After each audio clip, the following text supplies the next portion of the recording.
Army found himself up against 20,000 British troops, 20,000 British and Hessian troops that are well supplied, and George Washington had 8,000. And they said out of the 8,000, about 4,000 of them were fairly new recruits, and many of whom who had no experience at all in fighting. And George Washington is in fact, probably within a day of being defeated. And they were low on supplies. There was a lot of misery in the ranks and a lot of exhausted troops. And you can see just generally, I know some of you may not be able to see this whole slide here, but you see where Washington's army is. He's pinned up against the East River. And they looked in the distance and they saw some British warships working their way up. And those British warships were intending on coming up right behind George Washington. In fact, General Howe, they say, was probably one day away from wiping out George Washington's army. And probably had that occurred, that might have been the end of the war. And for no logical reason and no military reason, Howe stops.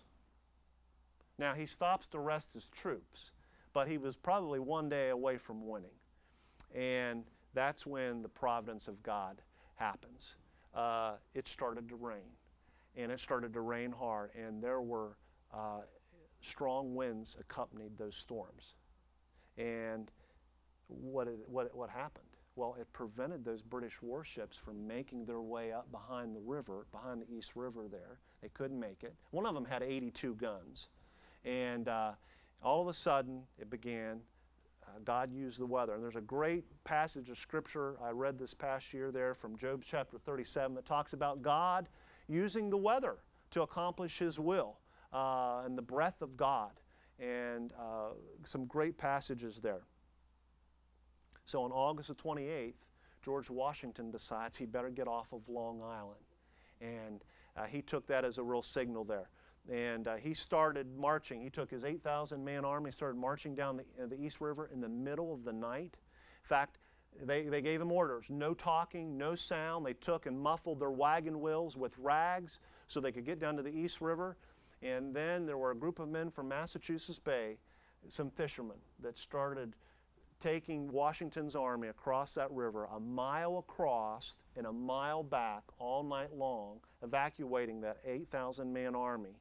And those men from Massachusetts Bay, when morning came about at dawn, they still weren't finished evacuating. And all night long, Washington's men had stoked the campfires to make the British believe that they were there as they were quietly beginning to evacuate there. And all of a sudden, a very thick fog came right down over Long Island there. They said that the fog was so thick that one soldier commented that you couldn't see more than 6 yards away. And all Washington's army continued to be able to slip away. And within 1 hour, after everyone was safely across the river, that fog, just like that, disappeared and went away. And the British stood there and they saw that Washington's army was gone. And it was quite remarkable. In fact, as many of you know the story from Washington crossing the Delaware, right there on Christmas night, 1776. Took his army and marched them 10 miles in 6 inches of snow.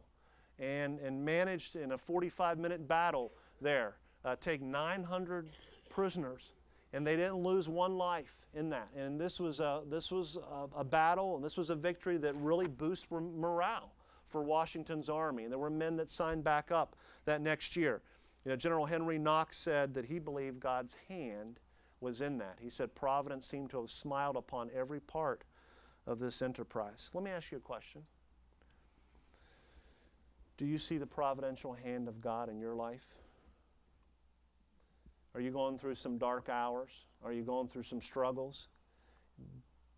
Is there a lot more you'd like to know, but God's making you go on faith? Well, I rest assured God is in control of your life. Your life personally. And certainly, He's, in spite of things that we wring our hands about and we're worried about and concerned about, God is still providentially in control of all that we see happening in our nation as well, in our nation's affairs. Rest assured, God is in control. That was the first lesson we learned from. Here's a second one. Character matters. You know, we had this debate quite a number of years ago where some politicians tried telling us after they were caught in extramarital affairs or caught doing this, said, well, you know, the character doesn't matter. You know, it's important what you're able to do, and your private life is here and your public life is here. George Washington said character matters. Your character matters. He was a man of integrity. He was honest, and he believed that that pervaded every bit of a man's life. You know, if you go back and take a look at his early upbringing, I would certainly say that as a young man, that character training started as a young man, where his parents and his mom taught him, and you can still find in publication today, these rules of civility. There were like 110 sayings that he copied as a young man. They're certainly a good source, I think, of perhaps teaching your children public and private matters and civility. You can tie in biblical principles there. There's one about associating with men of good quality. Make sure you're in good company. And obviously, from 1 Corinthians 15, we see a good biblical principle there.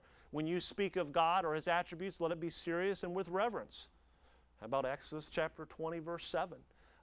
Many of these things are just reinforced in Washington's life. And you know, talking about character, when I show you this guy's name, the first thing, and many of you don't remember a whole lot from your American history, but the first word that comes to your mind is traitor. And I'm telling you, this when this was discovered in 1780, this was a very severe blow to Washington. Not just that he was a traitor, this was a man that he was very close to. In fact, Benedict Arnold was a big war hero from the Battle of Saratoga, and that's what that monument is from there. In fact, that monument there at Saratoga doesn't even have his name on the monument because of the disgrace that he brought to his country, but it certainly mentions what he was able to do here. But this came as a great blow to Washington personally. And Washington believed that God had His hand in this evidence being discovered. And it's a very interesting story how they came across this and discovered this. But certainly you can see from that quote there that he said, the providential train of circumstances which led to it affords the most convincing proof that the liberties of America are the divine object of divine protection. That evidence was found before any harm, before any of our servicemen perhaps could die, and that plot was discovered there. Washington puts a new focus then on character and about trying to stress character. And he created something called the Badge of Merit, where he wanted officers and enlisted men to be men of good character, and he wanted that to be among their ranks. There was to be no looting like the British. There were to be no crimes against humanity. He wanted to teach character. In fact, he said the highest glory for his soldiers was to have the character of a Christian. And there's what the Badge of Merit looked like. In fact, if you were given this Badge of Merit, men wore this with great honor and great pride, and you could pass a sentinel guard if you had this on your coat. And there was just Washington really focusing character. And of course, we have lots of verses from Scripture that talk about character, about having a good reputation among men. A good name is to be chosen than great riches. Those of you that are in here, they're young people here this morning. Proverbs 20, verse 11 says, even a child is known by his doings. How you are and how you act is how other people will know you. And you need to have a good name and have good character. Let not your good be evil spoken of.